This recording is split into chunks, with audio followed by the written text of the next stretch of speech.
Chapitre 22. Le grenier. 22 juin, 11 septembre 2004.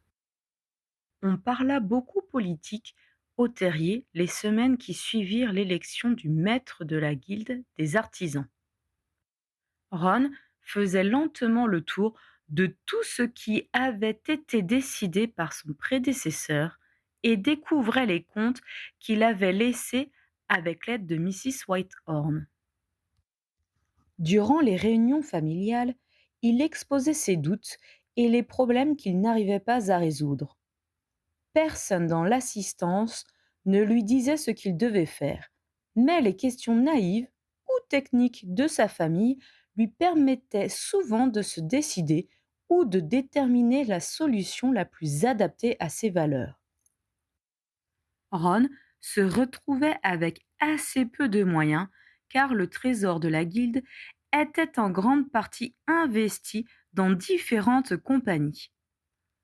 Ron n'aurait pas choisi d'engager les avoirs de l'artisanat magique de cette façon. Il ne pouvait récupérer brutalement les avances de caisse consenties sans ruiner les entreprises qui en avaient bénéficié. Or, ces dernières employaient des artisans qui n'étaient pour rien dans ces tractations douteuses. Ron avait donc dû revoir à la baisse ses projets et devait trancher entre les différents postes budgétaires dont il avait la charge. Il ne pourrait pas proposer de bourse aux inventeurs créatifs comme il en avait eu l'intention, ni baisser la dîme des petites exploitations comme il l'avait espéré. Harry sentit la personnalité de Ron évoluer rapidement les premiers temps de son entrée en fonction. Il était plus posé, davantage sûr de lui, et avait appris à diriger la conversation générale pour qu'elle ne dérive pas.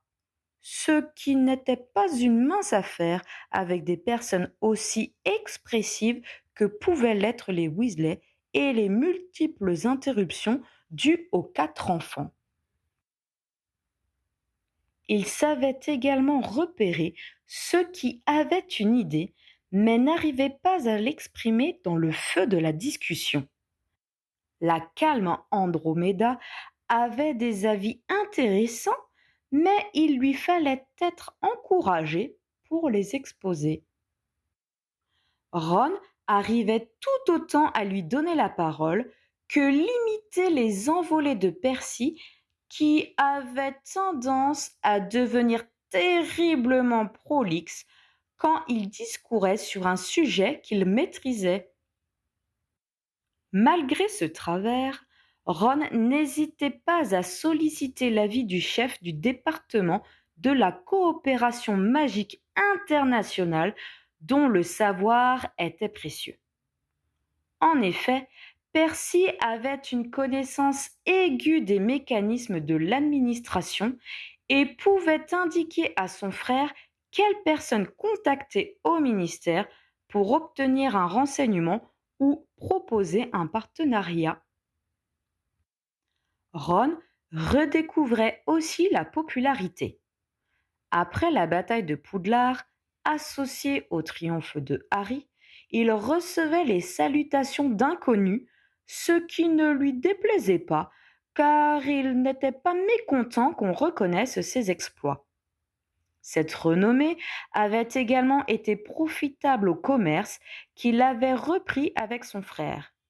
Il était rare que les sorciers entraient dans la boutique pour voir un authentique héros en ressortent les mains vides. Il faut dire que Ron était aussi un authentique vendeur.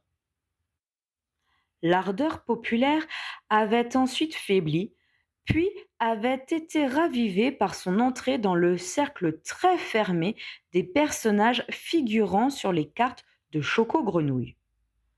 Les mois avaient passé et la pression était retombée. Il était cependant apprécié par ses pairs pour sa bonne humeur et son professionnalisme. Maintenant qu'il était devenu maître de guilde, c'était sans cesse qu'il était salué et sollicité dans la rue. tous les artisans tenaient à être connus de lui. On lui demandait des faveurs, on voulait lui exposer un problème. Harry avait limité la ferveur de ses admirateurs en répondant brièvement aux salutations et évitant de se faire reconnaître en public. Ron ne pouvait pas en faire autant. Il avait sollicité son poste et entendait bien mériter la confiance qu'on avait mise en lui. Il répondait donc au salut, demandait des nouvelles du petit dernier, écoutait les requêtes en prenant soin de ne pas s'engager imprudemment et les notait pour y réfléchir.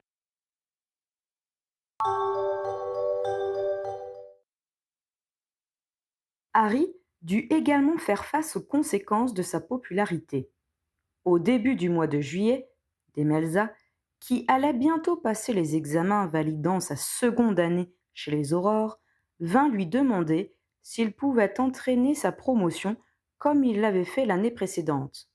Pris de court, Harry accepta. Ginny ne chômait pas non plus durant ce début d'été, mais elle était assez pessimiste sur leurs chances de jouer la finale lors de cette saison. Ce n'est peut-être pas flagrant pour le public, avait-elle expliqué à Harry, mais Gwenog monopolisait les cognards et s'arrangeait pour qu'on en ait le moins possible sur notre chemin. Je passe maintenant tout mon temps à les éviter. Mais tu as été formé à le faire, avait remarqué Harry, qui se souvenait l'avoir vu naviguer entre les balles agressives lors d'un entraînement alors qu'il enquêtait sur l'accident de Gwenog Jones. Oui, j'arrive à ne pas être touchée, avait-elle admis. Mais je marque bien moins de points, car je perds du temps, je manque des balles et j'ai du mal à me tenir à la trajectoire que j'ai prévue. Mais on a bien l'intention de se battre, avait-elle conclu d'une voix décidée. La saison fut difficile pour les Harpies. Alpha McLeod, la nouvelle capitaine, n'était pas aussi efficace que Gwenog pour motiver les troupes. Et pour couronner le tout, Gilda, qui jouait en tant que poursuiveuse, se blessa. Patty Patterson, bien que de très bon niveau, n'arriva pas à acquérir avec Ginny et Valmé la même complicité que celle qu'elle remplaçait. La famille délaissait les discussions politiques quand la Benjamine avait un match et se transportait en masse vers le stade où se déroulait la rencontre. Les Harpies progressèrent tant bien que mal et se hissèrent en demi-finale pour rencontrer le club de Flaquemart l'avant-dernier dimanche d'août. Les Weasley savaient que Ginny n'y croyait pas vraiment et tout fut fait pour soutenir particulièrement l'équipe féminine. Mais aucune des actions entreprises par Ron et George ne parvinrent à déconcentrer les adversaires des Harpies. Ni leurs hurlements d'encouragement, ni les messages de feu fou dans le ciel. Olivier, ton gant est troué. Ou attention, ta robe se retrousse, ne purent infléchir le cours des événements. Le club de Flaquemart menait de 40 points quand leur rattrapeur récupéra le vif. Épuisées et démoralisées, les joueuses disparurent rapidement dans les vestiaires, tandis que les vainqueurs fêtaient bruyamment leur triomphe sur celle qui les privait de la coupe depuis 3 ans. Les Weasley se replièrent au terrier, désappointés. Ils y retrouvèrent Andromeda et Hermione, qui s'étaient proposées pour s'occuper des petits. Les 2 sorcières se gardèrent bien d'essayer de remonter le moral des supporters, sachant qu'elles étaient réputées ne rien comprendre au noble sport ni aux blessures d'orgueil qu'une défaite entraînait. Ginny ne tarda pas à les rejoindre, épuisée et dépitée. Même si elle s'attendait à ce résultat, elle n'en était pas moins déçue.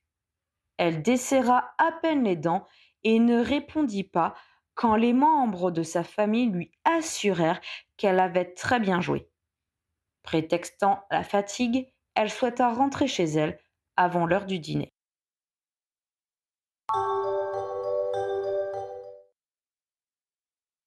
Quand Harry revint du travail le lundi soir, il craignit de la retrouver abattue.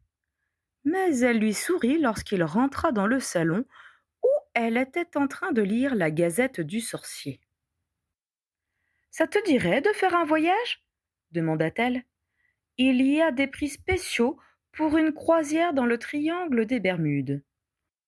On peut admirer les épaves des bateaux qui n'ont pas fait attention aux monstres. Tu plaisantes réagit-il horrifié. Bien sûr. Si on doit repartir, je préférerais voguer sur le Nil pour te faire découvrir l'Égypte. Pourquoi pas acquiesça-t-il. Cela fait un moment que je n'ai pas eu de vacances.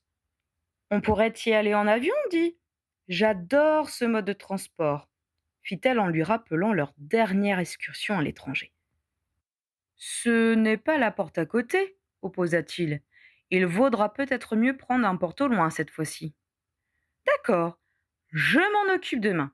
Ce serait bien si on partait samedi prochain. Tu as le moral, dis donc. Pourquoi je ne l'aurais pas? Je suis en vacances pour 3 semaines et j'ai bien l'intention d'en profiter. Tu sais, c'est déjà pas mal qu'on soit parvenu en demi-finale. Avec notre meilleure joueuse à la retraite, ce n'était pas gagné. Il va falloir qu'elle donne un coup de collier quand je partirai à mon tour. Harry, qui était en train d'ouvrir une bouteille de bière au beurre, faillit la laisser tomber. Quoi? Tu vas arrêter?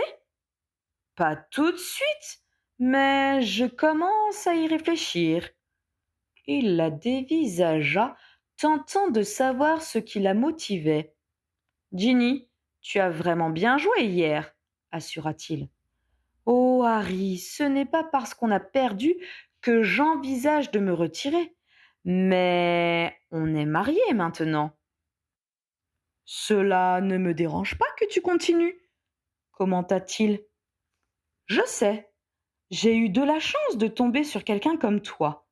On en parle avec les filles, et beaucoup ont des problèmes avec leurs copains qui ne comprennent pas que, à certains moments, on doit se consacrer uniquement à l'entraînement. Elle se leva et vint s'installer sur ses genoux. Harry, tu ne crois pas qu'on pourrait faire un bébé? Cette fois-ci, la bouteille de bière au beurre ne put éviter la chute. Maintenant? Demanda Harry, abasourdi. Ça peut attendre après le dîner, le taquina Ginny. Sur le fond, qu'en penses-tu? Il revit les rares images qu'il avait de ses parents quand sa mère l'attendait ou le tenait dans ses bras. Ce serait bien, oui. Il sentit ses lèvres s'incurver sous le sourire ravi qu'il ne pouvait réprimer.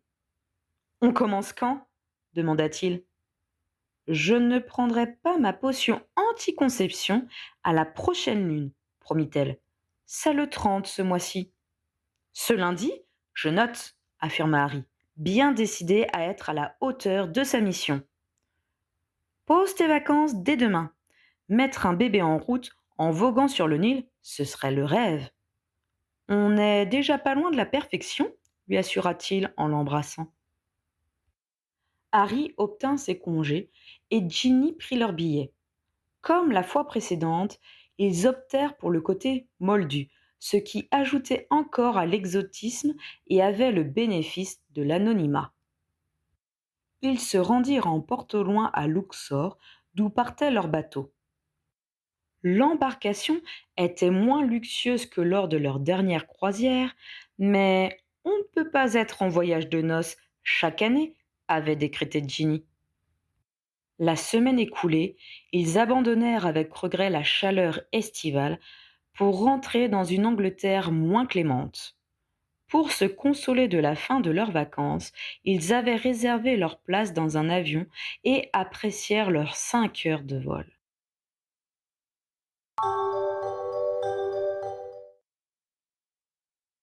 Le lundi, Harry retourna au ministère.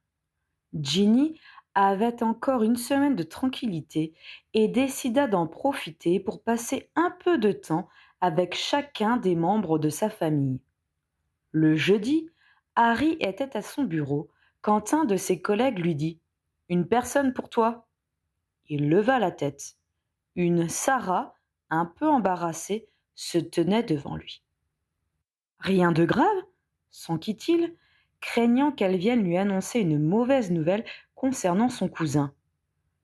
Non, non, c'est Dudley qui m'a demandé de t'apporter ce message. Surpris, Harry prit le fin papier moldu qu'elle lui tendait et le déchiffra. Harry, mes parents ont prévu d'aménager le grenier pour faire un atelier pour mon père. Ils m'ont demandé de vérifier qu'il n'y avait rien là-haut que je veuille garder. J'y ai trouvé ta malle. Veux-tu la récupérer? Mes parents seront en visite chez ma tante Marge le week-end prochain. Harry releva les yeux vers Sarah, qui regardait autour d'elle avec curiosité. C'était sans doute la première fois qu'elle entrait dans le QG des Aurores. Il se demanda ce qui pouvait bien rester de lui chez son oncle et sa tante. De vieux vêtements? N'avait-il pas pris tout ce à quoi il tenait quand il avait fait ses bagages la dernière fois? Puis, il se souvint des livres de classe et les devoirs qu'il avait laissés sur place. La découverte du coffre de ses ancêtres à Gringotts lui avait fait prendre conscience de l'importance des archives familiales. Certains de ses manuels et notes de cours intéresseraient peut-être ses descendants. Je viendrai, déclara-t-il à Sarah. Dudley suggère que tu le retrouves là-bas, samedi après-midi, à moins que tu ne préfères faire le chemin avec lui et partir de chez nous.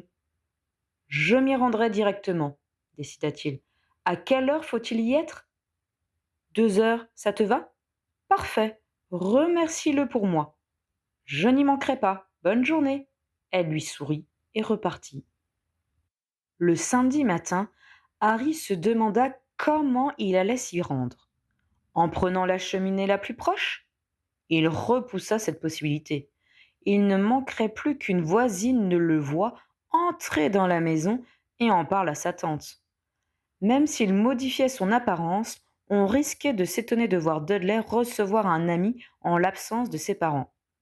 Il songea un instant à faire raccorder la cheminée de la maison au réseau de cheminettes pour la journée, mais il renonça en se souvenant qu'il lui faudrait détruire l'âtre factice pour accéder au salon. Il se résolut à transplaner directement à l'intérieur, sous sa cape d'invisibilité, au cas où Pétunia et Vernon aient remis leur voyage pour une raison ou une autre. Le moment venu, il prit une grande inspiration et visualisa la pièce. Il s'y retrouva sans encombre. Dudley était déjà là. Il regardait par la fenêtre en lui tournant le dos. Le bruit que fit Harry en arrivant le fit sursauter et il se retourna vivement. Du fait de la cape, il ne vit rien, mais il scruta le salon mal à l'aise. Après avoir vérifié qu'ils étaient bien seuls, Harry repoussa son capuchon. Salut Dudley! Son cousin fit un bond en arrière, poussant un petit cri. J'ai juste transplané, tenta de le rassurer Harry avant de réaliser que son corps était toujours dissimulé par la cape et que son cousin ne distinguait de lui qu'une tête flottant dans les airs. Il dégrafa vivement le vêtement magique pour apparaître en entier. Désolé, s'excusa-t-il, je ne voulais pas prendre de risques. Je pensais que tu viendrais par la porte, fit remarquer Dudley. Tu n'as pas eu peur que des voisins vendent la mèche? Justifia Harry. C'était un risque à courir, répliqua Dudley en haussant les épaules. Harry ne sut que répondre devant ce témoignage de bravoure. Il se sentit touché que son cousin accepte la possibilité de se fâcher avec ses parents pour lui permettre de reprendre ses affaires. Après un petit silence, Dudley s'éclaircit la gorge et proposa. Tu veux boire quelque chose? Autant en terminer au plus vite, déclina Harry. Dudley hocha la tête, comme s'il comprenait très bien que son cousin ne veuille pas rester sous ce toit plus longtemps que nécessaire. Ce n'était pas ce que Harry avait voulu dire, mais ce n'était pas complètement faux pour autant. En silence, ils montèrent les escaliers. En passant devant son ancienne chambre, Harry tourna la tête. C'est maintenant un atelier de couture pour ma mère, lui indiqua Dudley. Il poussa la porte pour que Harry puisse y jeter un œil. La pièce était méconnaissable. Le papier peint avait été changé et de nouveaux rideaux installés. Le lit avait été remplacé par un canapé et une longue table sur laquelle trônait une machine à coudre prenait presque toute la place. Seuls les barreaux à la fenêtre témoignaient qu'un hôte indésirable avait été logé là. Sans commentaire, Harry continua son chemin vers la porte qui donnait sur l'escalier du grenier. Il ne l'avait pas souvent gravi. Il n'y avait eu accès que les rares fois où sa tante avait eu besoin de son aide pour monter des vieux meubles ou faire du rangement. J'ai pensé à toi quand j'ai vu ça, expliqua Dudley en montrant une malle. C'est la tienne, non? Harry hocha la tête. Il décida de faire le tri chez lui. Il sortit sa baguette pour alléger et faire rétrécir l'objet. Il la mit ensuite dans l'aumônière magique qu'il portait à la taille, sous le regard admiratif de Dudley. Il repéra aussi son ancien lit et l'armoire qui avaient auparavant été dans sa chambre.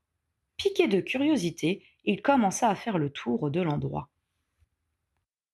Il examinait un canapé avachi qui lui rappelait de très vieux souvenirs. Il avait été remplacé dans le salon quand Harry avait 6 ans, lorsqu'une masse sombre se trouvant derrière éveilla son attention. Il se rapprocha et la regarda de plus près.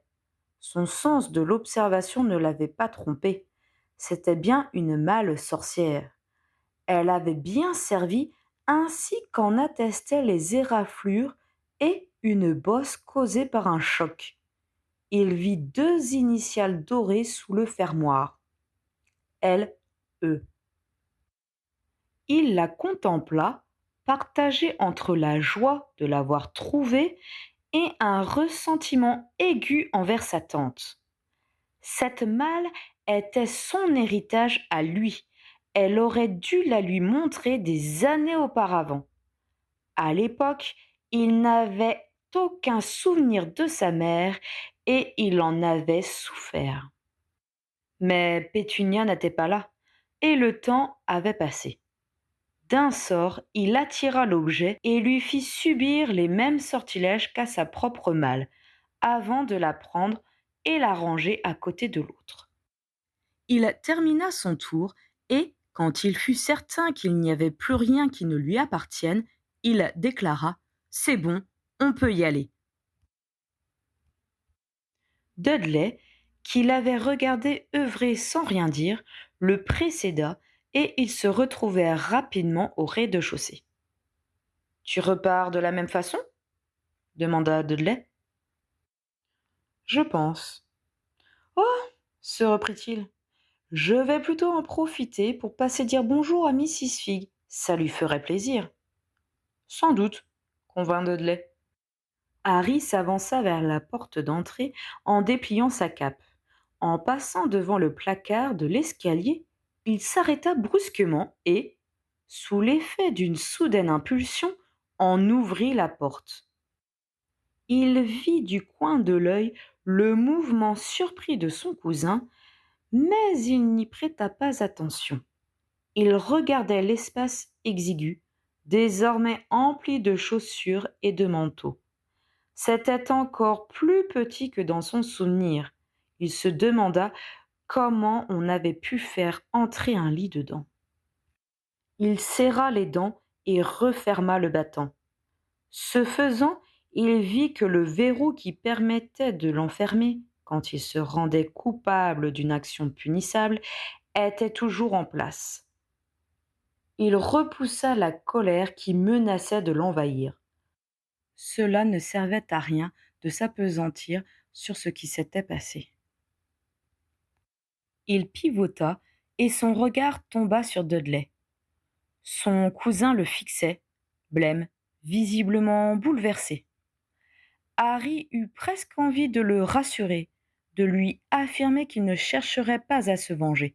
Mais les mots lui manquèrent et il se contenta de dire « Merci d'avoir pensé à moi pour le grenier. » De rien, balbutia Dudley. C'était le moins que je pouvais faire, ajouta-t-il d'une voix tremblante. Oui, convint Harry, mais merci quand même. Il lui adressa un sourire hésitant et se drapa dans sa cape, soulagé de pouvoir dissimuler son trouble. Il entr'ouvrit la porte d'entrée et se coula dans l'interstice avant de la refermer derrière lui. Il marcha jusqu'à la maison d'Arabella Figg et frappa à la porte.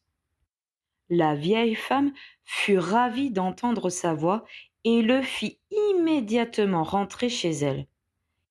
Il ne put faire moins qu'accepter un thé et l'écouter discourir.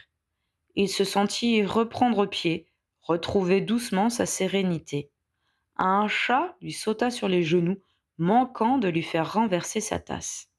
« C'est Patounet, » expliqua son hôtesse. « Il adore être caressé. » Harry s'exécuta, et bientôt un fort ronronnement s'éleva. Au bout de quelques minutes, il remarqua un élément qui lui avait toujours échappé. Mais c'est un demi-flaireur. Il regarda autour de lui pour observer tous les locataires de la Craquemolle. Ils ont tous du sang de flaireur, constata-t-il. Tu ne vas pas me dénoncer, s'inquiéta-t-elle. Non, bien sûr, mais ce n'est pas très prudent, Mrs. Figg. Vous savez que c'est très réglementé. Oh, dit-elle en repoussant l'argument d'un geste. Je sais que les règlements sorciers sont supposés s'appliquer à nous, mais c'est bien la seule chose que nous ayons en commun avec la sorcellerie. Moins on nous voit, mieux on se porte. Je n'allais pas aller au ministère à chaque fois que je trouvais une de ces pauvres bêtes abandonnées. Bien sûr que non, mais vous les trouvez réellement dans ce quartier? C'est que mon pompon. Il avait pas mal de bonnes amies et les chatons lui ressemblent un peu, avoua Arabella d'un air contrit. Harry soupira. Possession d'un demi-flaireur sans permis et reproduction incontrôlée. C'était passible d'une énorme amende, voire de quelques mois de prison. Je ne sais rien, je n'ai rien vu, affirma-t-il. Mais par pitié, faites stériliser cela. Mon amie Hermione travaille au département des créatures magiques. Elle pourra faire les démarches pour vous si vous voulez. Je verrai avec elle, promit Mrs. Figg. Harry nota mentalement de passer l'information à Hermione. Il était certain que la vieille dame ne la contacterait pas. Il resta encore un quart d'heure, puis prit congé. Il transplana au chaudron baveur, d'où il reprit une cheminée pour rentrer chez lui. « Ça va ?» demanda Ginny en l'accueillant dans le salon. « Très bien, » la rassura Harry. « Je suis même passé voir la voisine, Mrs. Figg. Celle qui vit avec ses chats. Ah, ne m'en parle pas. Je viens de réaliser qu'ils sont en partie flaireurs et qu'elle les laisse batifoler avec les matous et minettes du quartier. » Ton oncle et ta tante en ont un? S'inquiéta Ginny. Merlin, merci non. Je ne souhaite à aucune créature magique de vivre dans ce nid de normalité. Harry réalisa que sa voix était plus acide qu'il ne l'avait voulu et détourna les yeux pour ne plus voir l'air troublé de Ginny. J'ai trouvé quelque chose auquel je ne m'attendais pas, continua-t-il pour passer à un sujet plus positif. Et c'est quoi? Demanda sa femme en l'entraînant vers le canapé. Avant de s'asseoir, il tira de son escarcelle les 2 malles qu'il avait récupérées et les posa par terre. Des affaires appartenant à ma mère. Sans doute rien d'important, puisqu'elle n'a pas jugé utile de l'emporter avec elle, mais je pense que j'ai davantage le droit de les posséder que ma tante. Bien sûr, abonda Ginny, en passant derrière le canapé et entreprenant de lui masser les épaules. Tu as vu Dudley et Sarah? Juste Dud, c'était mieux ainsi. Vous avez un peu discuté, je veux dire, du passé? Pas vraiment, mais pas besoin non plus. Cette maison parle d'elle-même, et qu'il ait pris l'initiative de m'y faire venir est déjà un message à part entière. Ginny ne répondit pas, mais Harry savait ce qu'elle pensait. Elle trouvait injuste que son oncle et sa tante ne soient pas punis pour la façon dont ils avaient traité leur neveu pendant 10 ans. Il prit sa baguette pour redonner une taille et une masse plus normale aux 2 objets qu'il avait ramenés. Il décida de commencer par sa propre malle, dont il fit jouer les fermoirs. Ginny s'approcha avec curiosité pour détailler avec lui ce qu'il avait laissé derrière lui 7 ans auparavant. Il sortit ses livres de classe. Ils pourront servir pour les enfants, commenta Ginny. Je les rangerai dans la bibliothèque. Elle s'amusa ensuite beaucoup à parcourir ses vieux devoirs. Quelle imagination! S'esclaffa-t-elle en relisant les rêves qu'il inventait pour la divination. Je crois que j'ai bien fait d'éviter cette matière. C'est sûr que tu n'as rien raté, affirma-t-il. Oh, quelle horreur! Mes notes de potion. Harry, tu te rends compte? S'écria-t-elle en les déchiffrant. Regarde ce que tu as marqué là. Si tu suis les instructions, tu fais sauter la maison. Je sais que je n'ai pas le don de ma mère pour cette matière, convint Harry. Il y a une différence entre ne pas être doué et inventer des bombes artisanales à chaque page, opposa-t-elle en feuilletant ses parchemins. Ils éliminèrent toutes les fournitures qui ne pouvaient plus servir et mirent le reste de côté. Quand Harry ouvrit le coffre de sa mère, Ginny recula un peu pour être présente tout en lui laissant la primeur de la découverte. Sur le dessus, il y avait des petites robes d'uniforme qui devaient dater des premières années d'école de Lily. Un vêtement rose pâle attira son attention. « Regarde, dit-il à Ginny, une robe de cérémonie. Il y a dû y avoir un bal pendant qu'elle était à Poudlard. » Elle a dû y danser avec ton père.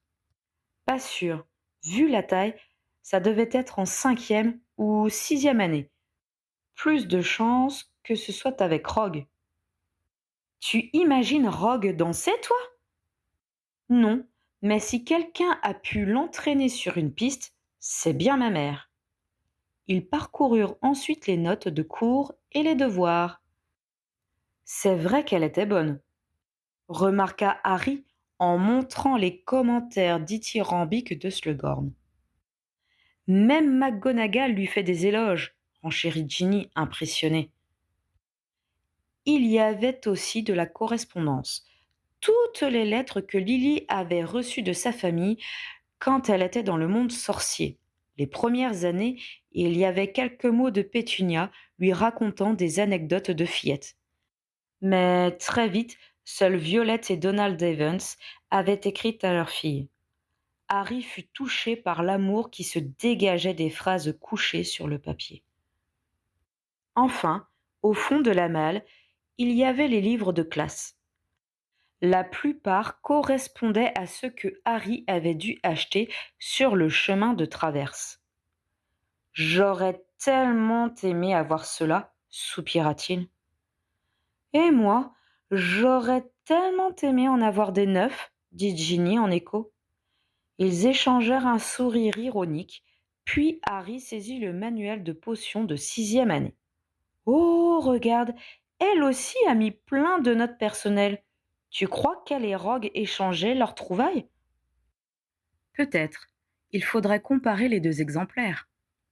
Celui de Rogue a été détruit dans le feu des monts, de la salle sur demande, se souvint Harry. Mais ça y ressemble pas mal, les sorts douteux en moins, jugea-t-il en feuilletant rapidement l'ouvrage.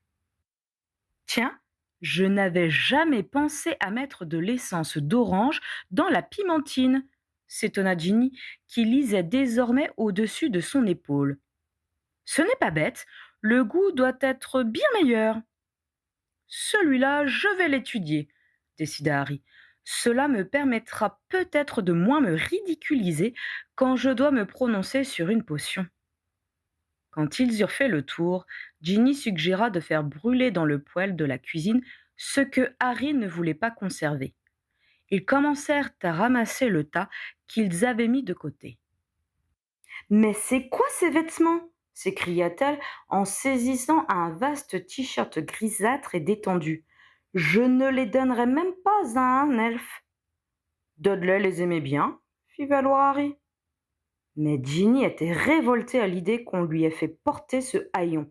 Elle enlaça Harry et lui dit « J'aimerais aller voir le petit garçon que tu as été et le serrer dans mes bras en lui promettant que les choses vont s'arranger. » Il a grandi depuis, lui fit remarquer Harry, et il est dans tes bras. Oui, mais tu n'aurais pas aimé qu'on te réconforte à l'époque? Si, évidemment, mais c'est terminé tout ça. Elle ouvrit de grands yeux. Dis, tu crois qu'avec un retourneur de temps, ça serait possible? Il se raidit. Tu n'es pas sérieuse? On pourrait... Oublie ça tout de suite. Il est hors de question qu'on modifie quoi que ce soit au passé. Tu imagines le désastre si tu changes ce que je dois devenir? Si je n'agis pas pareil, je pourrais perdre contre Voldemort. Ça s'est joué à si peu. Tout dépend de ce que l'on fait. On ne fait rien. Aucune rousse magnifique n'est venue me dire que ma vie allait s'améliorer. Et c'est le signe que ça n'a pas été fait et que cela ne doit pas l'être. Tu comprends? Elle hocha la tête, acceptant d'abandonner son idée. En la voyant si désolée, il chercha à la rassurer. Ce n'était pas si terrible, tu sais. Tu plaisantes? Protesta-t-elle. Il t'enfermait dans un placard. C'était ma chambre. Mais c'est encore pire. Il faut les comprendre, plaida Harry. Ma tante avait été très déçue de ne pas être sorcière. Ça avait été une injustice terrible que ma mère puisse aller à Poudlard et pas elle. Après, il y a eu la guerre, et je crois bien que mes grands-parents ont été tués par les mange-morts. On peut imaginer à quel point elle était effrayée à l'idée d'avoir un sorcier sous son toit. Il ne faut pas oublier qu'on lui a imposé ma présence. Mais enfin, Harry, pourquoi les défends-tu? Je ne les défends pas. J'essaie d'expliquer ce qui les a menés à agir ainsi. En gros, ils avaient peur et n'avaient pas eu le choix. Donc, c'était normal qu'ils maltraitent un enfant innocent, résuma Ginny d'une voix ironique. Ils ne m'ont jamais battu, opposa Harry. Ils m'ont nourri et logé. Ça aurait pu être pire. Ils auraient pu t'aimer et t'accepter tel que tu étais, remarqua-t-elle. On ne peut pas reprocher aux gens de ne pas agir comme nous le ferions. On n'a pas tous la même histoire ni les mêmes valeurs. Hermione te dirait qu'accepter ça est le fondement de la vie en société. Je me demande pourquoi tu as combattu Voldemort alors. Après tout, il agissait conformément à ses valeurs. Tu n'as pas honte de nous avoir imposé les tiennes? Ne me fais pas dire ce que je n'ai pas dit, soupira-t-il. Enfin, Harry, je ne comprends pas. Pourquoi veux-tu à toute force défendre la position de ton oncle et ta tante? Parce que tu t'es réconcilié avec Dudley? Harry réfléchit à la question. C'est vrai? Pourquoi éprouvait-il le besoin de trouver une justification au mal qu'il lui avait fait? Je crois que j'ai simplement besoin de trouver un sens à ce que j'ai enduré, répondit-il lentement. C'est idiot, mais me dire que j'ai vécu tout ça juste parce que j'ai eu la malchance de tomber sur des imbéciles, ça me fait encore plus mal. L'expression de Ginny devint coupable, comme si elle regrettait d'avoir insisté pour lui faire admettre que les Dursley avaient eu tort. Ce n'est pas grave, mon amour, la rassura-t-il. Le plus beau reste à venir.